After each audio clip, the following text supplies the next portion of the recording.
Hi,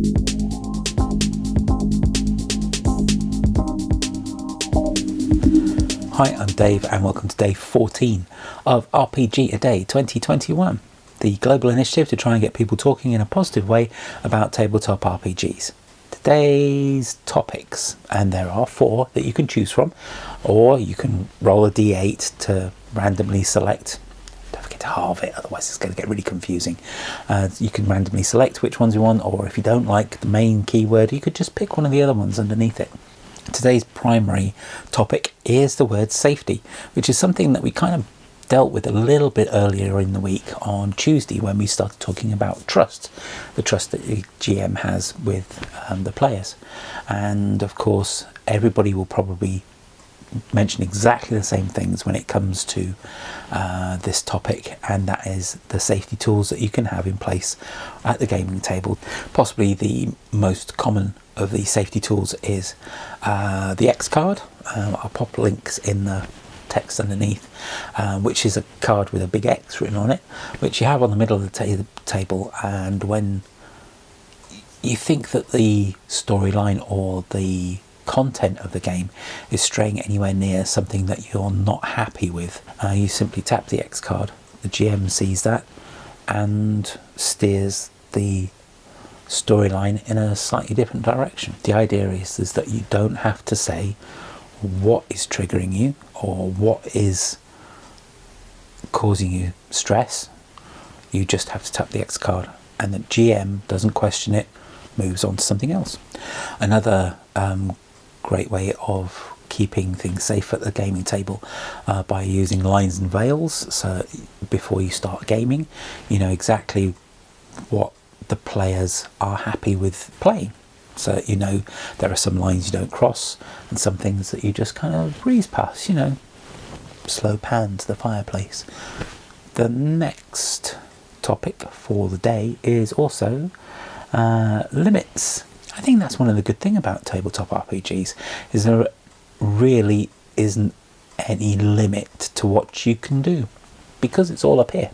The third topic for the day is fun. The games are supposed to be fun, and if you're not having fun, you're in the wrong group. Move on to a different one. Find somewhere that you are having fun with. So it is supposed to be an enjoyable experience, these games. So yeah, try and make it fun for everybody. Don't try and hog it. Make sure everybody has fun around the table and everything will be fine, be good. And if there's anybody who's uncomfortable being super chatty or anything like that, don't force them into anything like that. And there's a huge change in game rules recently, something that I've even implemented myself, where it used to be that when you were doing charisma checks, or you were trying to talk your way out of a situation, or you were trying to convince a guard to let you get past, a lot of the rule books used to say, you know, if you want to role play this, if you do really well, maybe the game master will give you a bonus. Quite a lot of gamers are quite inherently shy. I must admit, I'm not a great talker myself, even though I have to force myself to do this in front of a camera. So trying to talk my way out of a situation or convince the game master that I can get past this guard, I'm not going to get a bonus just because of the way I talk, because I'm not that good. I don't have a script.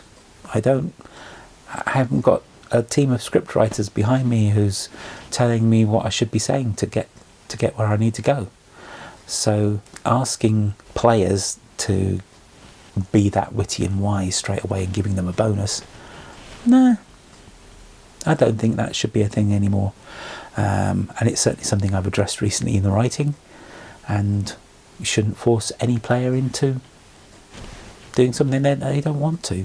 So if they aren't comfortable describing the exact wordage of their convincing this guard to let them into the secure facility, just roll the dice and assume that they've been suitably convincing.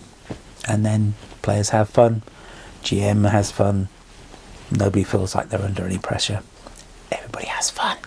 Momentum. I can see where Anthony's going with this one. I mean, look, Wednesday and Thursday were Despair and Triumph. And yesterday and today are Pool and Momentum. which kind of makes me think he's been playing a lot of Modiphius games recently. Momentum was a thing that was very prevalent in, I think it was in Conan, certainly was in Star Trek, where you could gain extra things from rolling your dice, and you gain momentum which you could pass on to the next player to sort of help them out. It's something that we've discovered while playing Star Wars, actually, is that you end up with a load of advantages that you pass on to the next player, and then they've got so many dice that they end up with a load of advantages, and it gradually escalates until you're doing ridiculously huge and incredible feats that you didn't think you were ever going to pass.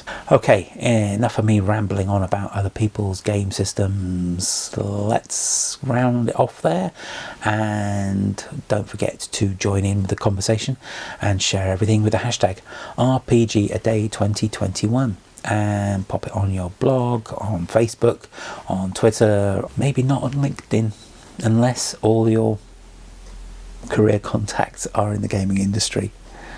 And don't forget to come back tomorrow for another post for RPG Day 2021.